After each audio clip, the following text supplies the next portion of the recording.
Well, let's meet the man behind that huge hit, When We Collide, Matt Cardle. Good to talk to you again, Matt. And you, how you doing? Yeah, very well indeed, because Suffolk is a county you know very well indeed, particularly Very well indeed. the bit which links Suffolk and Essex. Exactly, right on the border. Yeah. Tell us a bit about some of your work there in the past.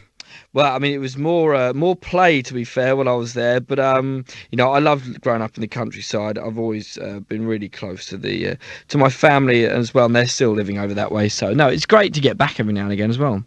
And what were some of your favourite gigs in the early days? I know you did the High Barn at Great Bardfield. Oh, that was my favourite venue by a long stretch. Unfortunately, it's not there as a venue anymore.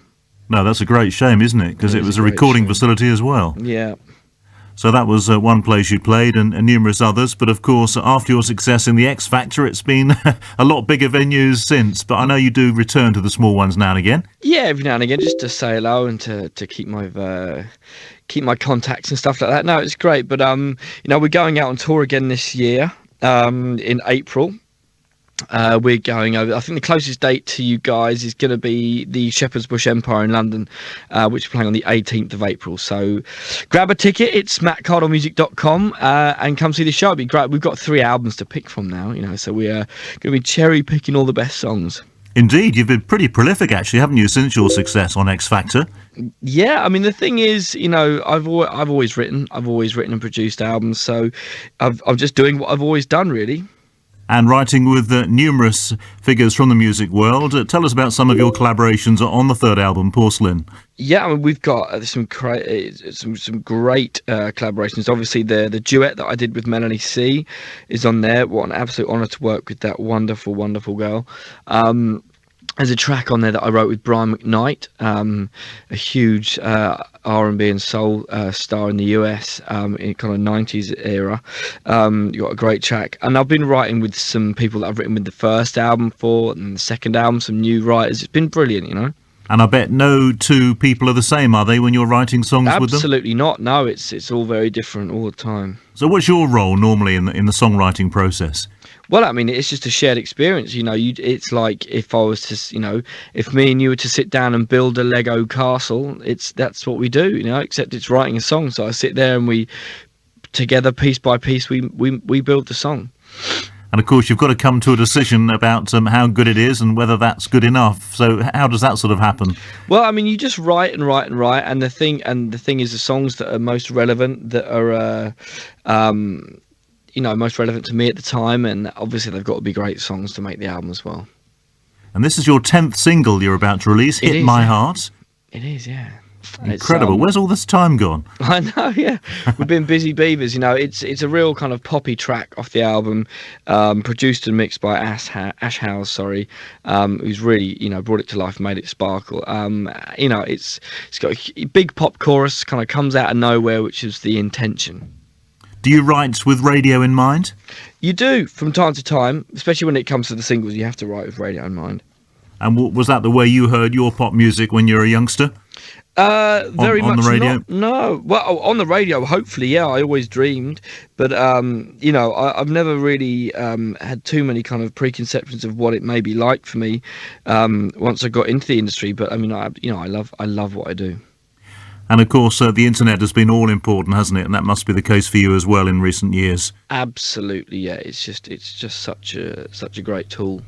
Ben Cullum has co-written your latest song. Tell us about that collaboration. Have you known him for long? No, I mean, I started writing with him. We've got a few tracks on the album together. It's Jamie Cullum's brother. They come from a similar area of the country, I think. I remember they used to play at the Wheat Sheaf in, I can't think where it was now. I know Jamie used to play there. Boxford, I think it was. Oh, Boxford Fleece. Boxford Fleece, that's right. That's where I knew Jamie played.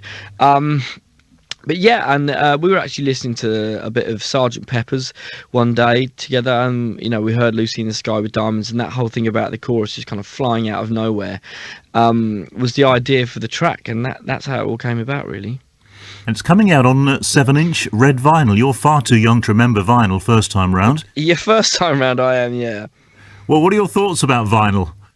Well, look, I mean, it's great. I mean, I've got some mates that DJ and they still use vinyl, and you know, there's a certain sound quality that you get from it that you just can't get elsewhere. The single is about to come out. It's released on the 31st of March. I'm about to play it now on Drive Time. In the meantime, you're busy preparing for your latest tour that you mentioned. I understand that Melanie C could be joining you on 1 or 2 dates. Yeah, she will be. Unfortunately, she doesn't know which ones yet. She'll be coming to more than one, but she's going to surprise us all with her presence. And how do you prepare for a tour these days, Matt? Because obviously a lot rests on your shoulders. It does. I mean, you just get in the studio and you work through the songs and you rehearse to the maximum, and then you go out and you hope for the best. And with 3 albums under your belt now, there must be a case of you having to leave some of your favourites out of the set these days. Yeah, it is a case of that, but it means we've got more great songs to choose from. Of course, your big hit was a cover version from X Factor, the first hit you had, the number 1. Do you still do cover versions in your set? Yeah, we will drop a couple in just for good measure. Any that you can tell us about? Not as yet, as I haven't planned them. Right, okay. But you've obviously got an ear out for suitable ones. Absolutely, definitely. And who are some of your favourite artists of the moment? I mean, I love London Grammar. I think they're absolutely amazing. I still love Robin, but I still listen to Pearl Jam, Rage Against the Machine, Peter Gabriel. Bit of a rock man at heart. Yeah, really am. Well, we can hear that in your voice. There's no doubt about that when you're singing, and we look forward to seeing you out on tour. I'm sure many of your followers here in Suffolk will be making the journey to the Shepherd's Bush O2, formerly the Empire, of course. A great venue. You've done that before, I take it.